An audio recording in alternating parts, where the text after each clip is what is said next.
నుంచి కూడా అంటే విష్ణుకుమార్ రాజు గారు వస్తారు.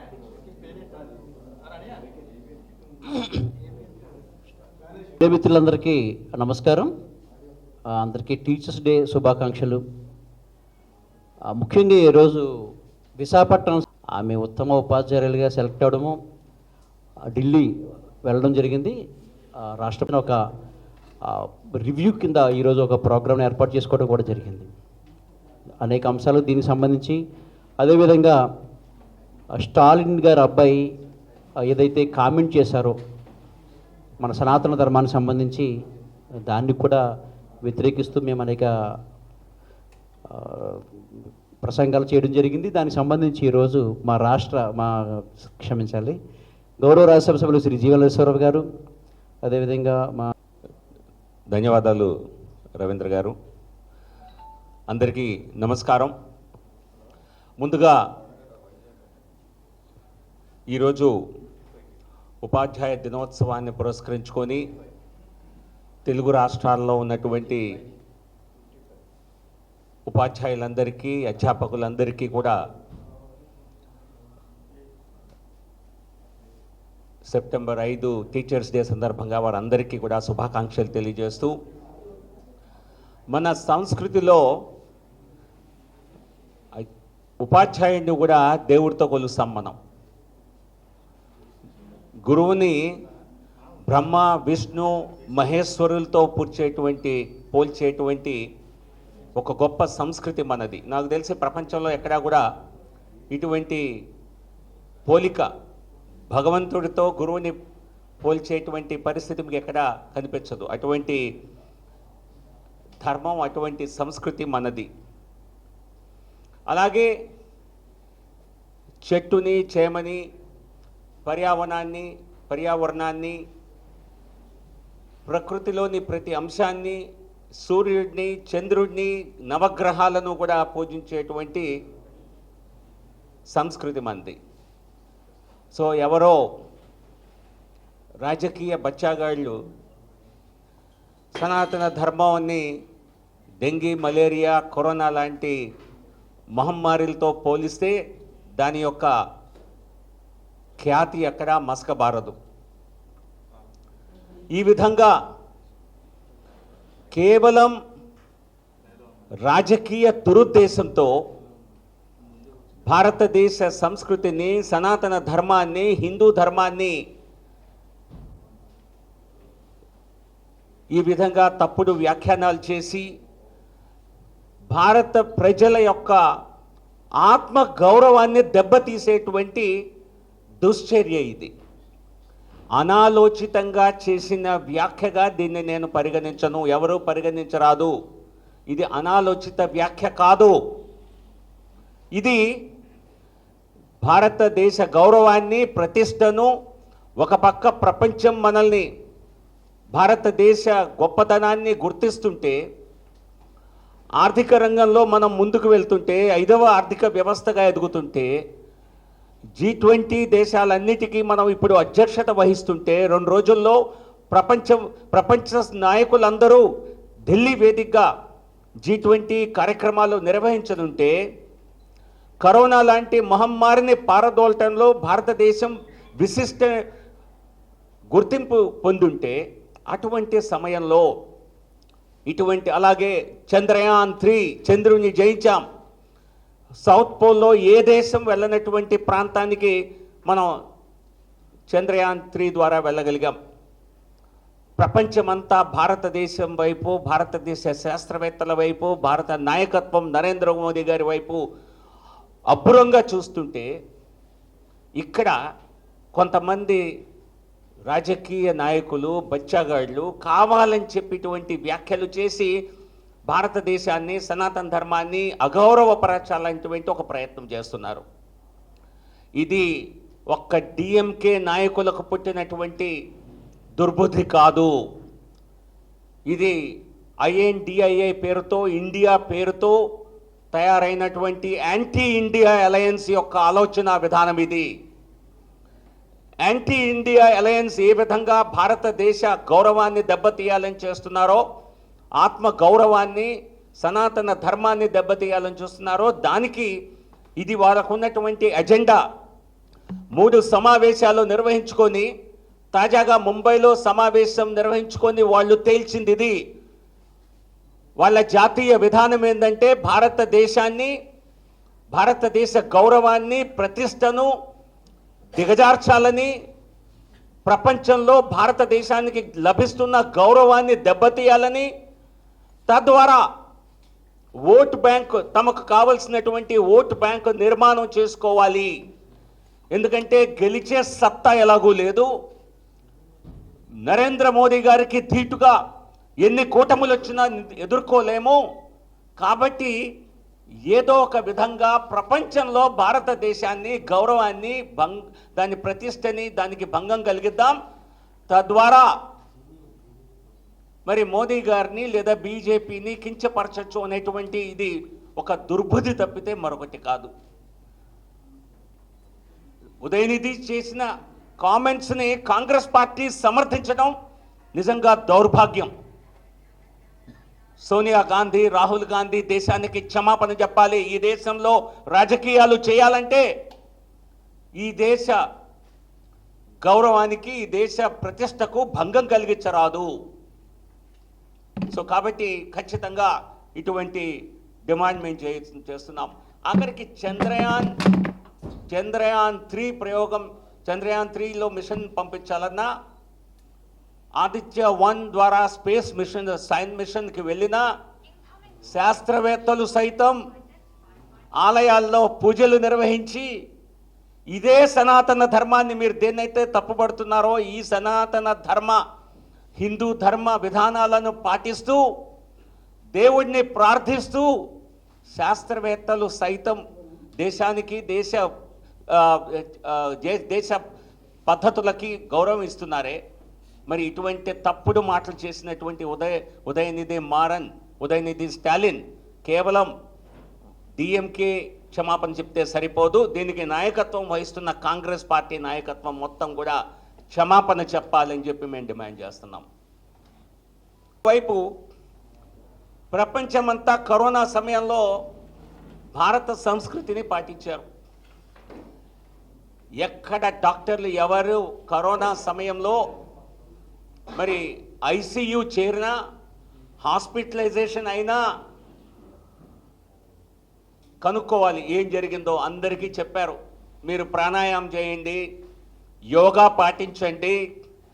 ఎప్పుడూ జీవితంలో చేయని వారికి కూడా డాక్టర్లు చెప్పింది ప్రాణాయామం, యోగా వంటివి చేస్తేనే మీరు కరోనా మహమ్మారి నుంచి మీరు బయటపడతారని చెప్పారు. అనేక మంది, బహుశా స్టాలిన్ కుటుంబంలో కూడా ఎవరన్నా దురదృష్టవశాత్తు ఎవరన్నా ఈ రకమైనటువంటి కండిషన్కి వెళ్ళుంటే, హాస్పిటలైజేషన్ అయ్యి ఉంటే, వారు కూడా ఇంట్లో ఇప్పటికీ అదే చేస్తూ ఉండుంటారు.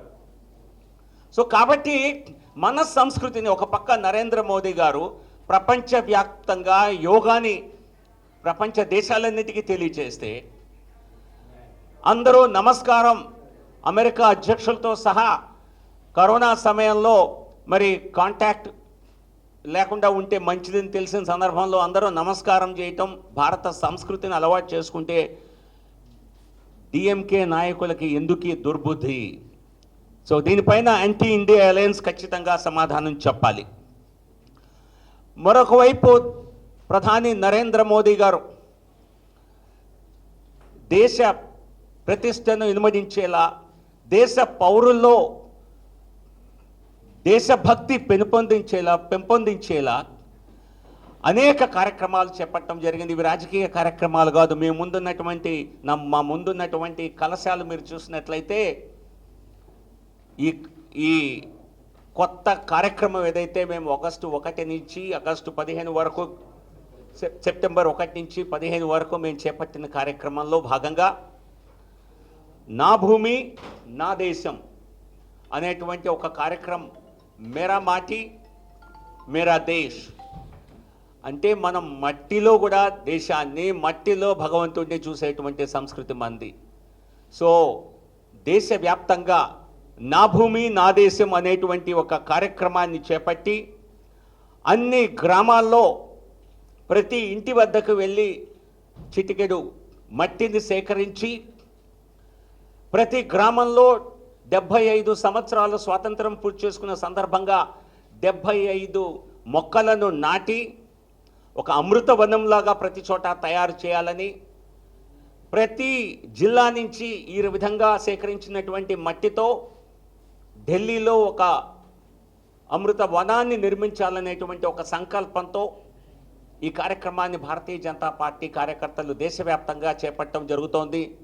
దీని ప్రధాన ఉద్దేశం, ప్రధాని నరేంద్ర మోదీ గారు దేశ ప్రజలకి స్వాతంత్ర దినోత్సవ సందర్భంగా 5 ప్రతిజ్ఞలు అందరూ ప్రతి ఒక్కరూ చేయాలి అని. 2047 నాటికి భారతదేశాన్ని అభివృద్ధి చెందిన దేశంగా అభివృద్ధి చేయాలంటే దీనిలో ప్రతి ఒక్కని భాగస్వామ్యం, ప్రతి ఒక్క పౌరుడి భాగస్వామ్యం దీనిలో అవసరమని చెప్పి దానికి ఒక విధంగా ప్రతిజ్ఞ చేసే విధంగా 5 ప్రతిజ్ఞలు, 5 అంశాల ప్రతిజ్ఞల్ని చేయాలని చెప్పి ఆయన స్వాతంత్ర దినోత్సవ సందర్భంగా పిలుపునివ్వటం జరిగింది. దాన్ని ఇంటింటికి వెళ్ళి కార్యక్రమం చేసే బాధ్యతని భారతీయ జనతా పార్టీ కార్యకర్తలుగా మేమందరం ప్రధాని నరేంద్ర మోదీ గారి ఈ సూచన మేరకు, వారు ఇచ్చినటువంటి మార్గదర్శనం మేరకు చేయటం జరుగుతోంది. రండి నుంచి కూడా అంటే విష్ణుకుమార్ రాజు గారు వస్తారు.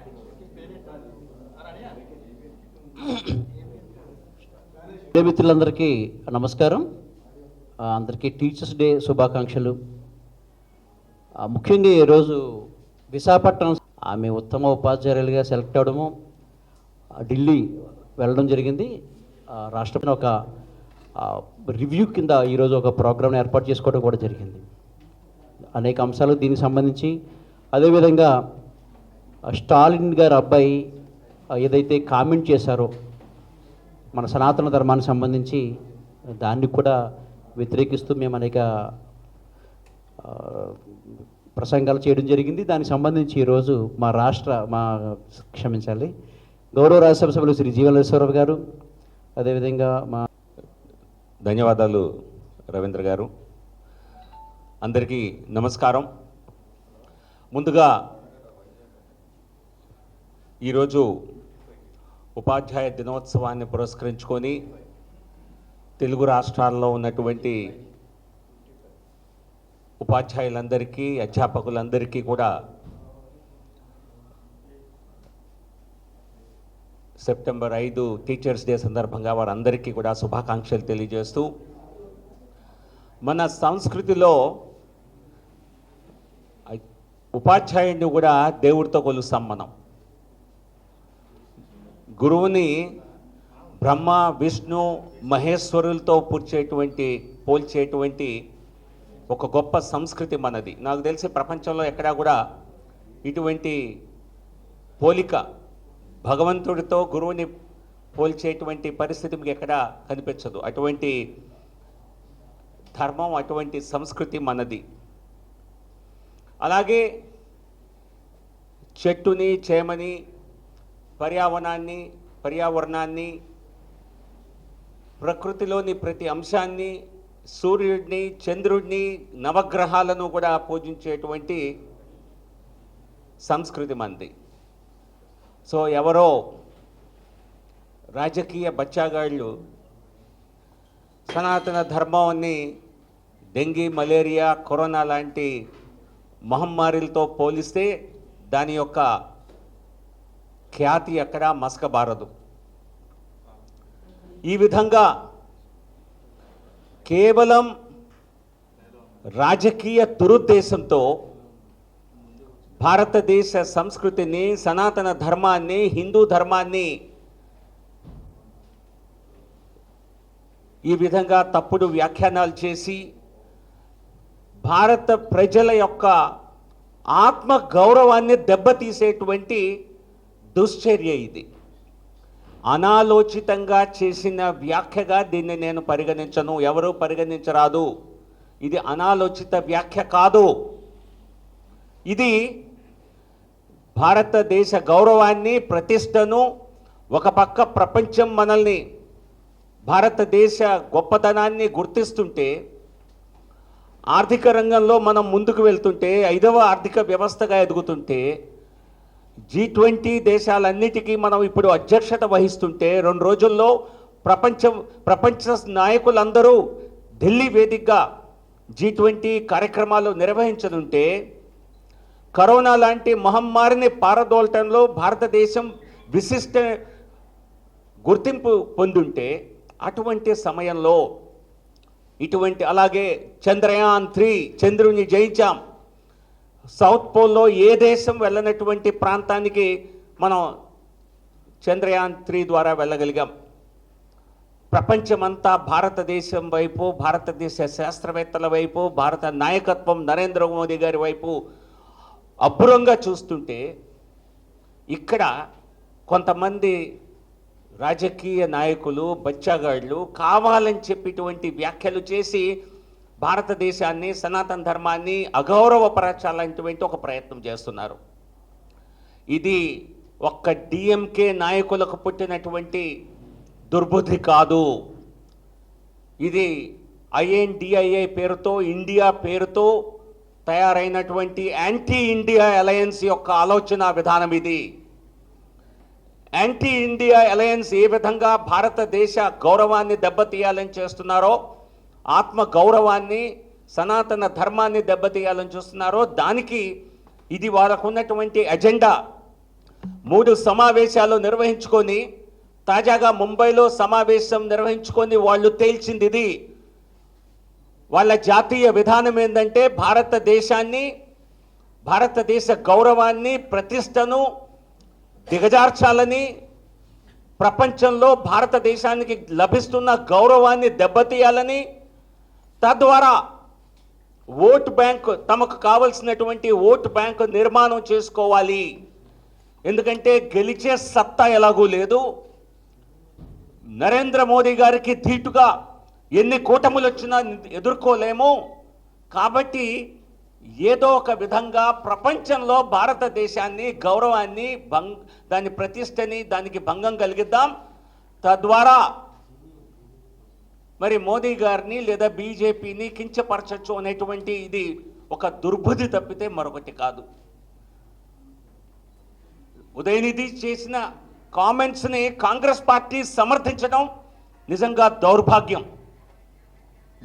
సోనియా గాంధీ, రాహుల్ గాంధీ దేశానికి క్షమాపణ చెప్పాలి. ఈ దేశంలో రాజకీయాలు చేయాలంటే ఈ దేశ గౌరవానికి, ఈ దేశ ప్రతిష్టకు భంగం కలిగించరాదు.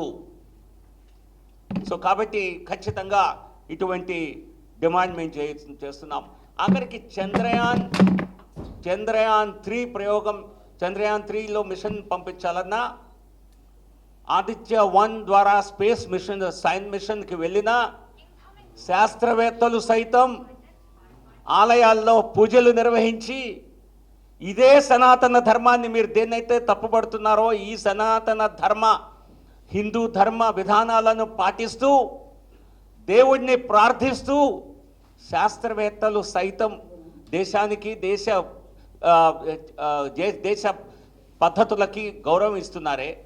మరి ఇటువంటి తప్పుడు మాటలు చేసినటువంటి ఉదయనిధి స్టాలిన్ కేవలం డిఎంకే క్షమాపణ చెప్తే సరిపోదు. దీనికి నాయకత్వం వహిస్తున్న కాంగ్రెస్ పార్టీ నాయకత్వం మొత్తం కూడా క్షమాపణ చెప్పాలని చెప్పి మేము డిమాండ్ చేస్తున్నాం. వైపు ప్రపంచమంతా కరోనా సమయంలో భారత సంస్కృతిని పాటించారు. ఎక్కడ డాక్టర్లు ఎవరు కరోనా సమయంలో మరి ఐసీయూ చేరినా, హాస్పిటలైజేషన్ అయినా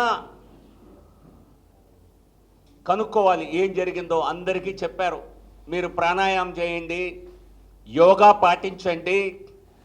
ఎప్పుడూ జీవితంలో చేయని వారికి కూడా డాక్టర్లు చెప్పింది ప్రాణాయామం, యోగా వంటివి చేస్తేనే మీరు కరోనా మహమ్మారి నుంచి మీరు బయటపడతారని చెప్పారు. అనేక మంది, బహుశా స్టాలిన్ కుటుంబంలో కూడా ఎవరన్నా దురదృష్టవశాత్తు ఎవరన్నా ఈ రకమైనటువంటి కండిషన్కి వెళ్ళుంటే, హాస్పిటలైజేషన్ అయ్యి ఉంటే వారు కూడా ఇంట్లో ఇప్పటికీ అదే చేస్తూ ఉండుంటారు.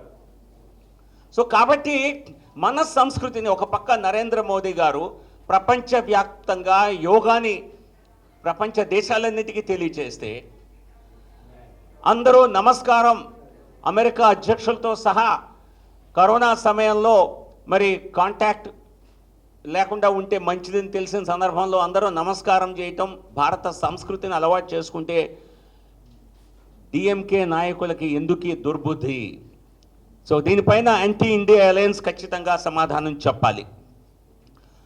మరొక వైపు ప్రధాని నరేంద్ర మోదీ గారు దేశ ప్రతిష్టను ఇనుమడించేలా, దేశ పౌరుల్లో దేశభక్తి పెంపొందించేలా అనేక కార్యక్రమాలు చేపట్టడం జరిగింది. ఇవి రాజకీయ కార్యక్రమాలు కాదు. మా ముందున్నటువంటి కలశాలు మీరు చూసినట్లయితే ఈ కొత్త కార్యక్రమం ఏదైతే మేము ఆగస్టు 1 నుంచి ఆగస్టు 15 వరకు, సెప్టెంబర్ 1 నుంచి 15 వరకు మేము చేపట్టిన కార్యక్రమంలో భాగంగా నా భూమి నా దేశం అనేటువంటి ఒక కార్యక్రమం, మేరా మాటి మేరా దేశ్, అంటే మనం మట్టిలో కూడా దేశాన్ని, మట్టిలో భగవంతుడిని చూసేటువంటి సంస్కృతి మంది.